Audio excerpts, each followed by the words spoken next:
On va pas te le répéter 50 fois. Les OGM, on n'en veut pas.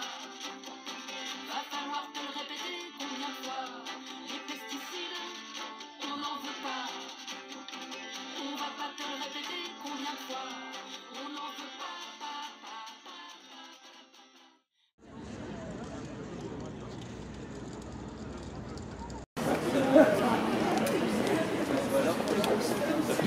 Mais écoute, oui.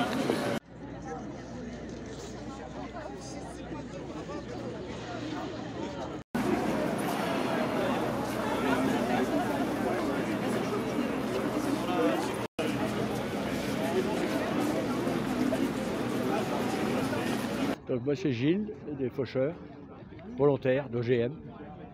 Donc si on est là aujourd'hui, les faucheurs volontaires, en fait c'est parce que le 19 mars 2016, on avait lancé une opération un peu partout sur les jardineries.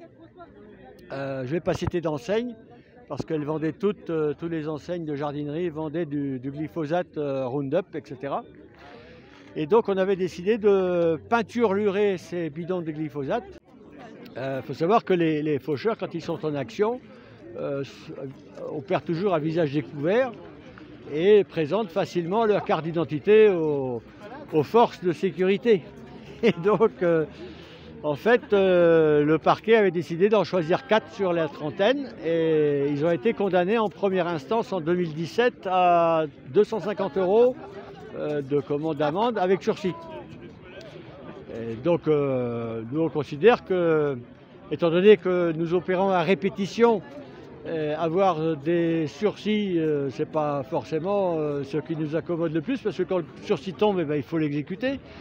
Et donc, du coup, on avait fait une première demande d'appel pour obtenir la relaxe, puisqu'en fait, on agit, nous, selon le principe de nécessité.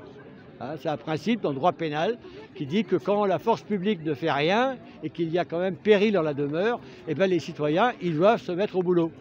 Ça c'est le fondement des faucheurs. Si bien qu'en fait, le procès est venu en appel l'été dernier, ici même à Rennes, mais il n'y avait qu'un seul juge. Or aujourd'hui il en faut 3. Donc là aujourd'hui ils sont 3, donc comme ça, ça va pouvoir se faire. Et donc ce qu'on plaide, nous, c'est la relaxe, tout simplement, pour les 4 faucheurs, faucheuses qui ont peinturluré des pauvres bidons de glyphosate. Glyphosate qui aurait dû être interdit selon comment déjà la ministre de l'écologie de l'époque, je ne me rappelle plus de son nom d'ailleurs. Ensuite, c'était Macron qui avait dit que 2022 c'était terminé. On est en 2023, il y a toujours du glyphosate. Et il n'y a pas que du glyphosate, il y a des néonicotinoïdes. Il y a toujours du chlordécone dans les Antilles. Hein, on continue à nous empoisonner. Voilà, donc on est là. Et on sera là encore demain.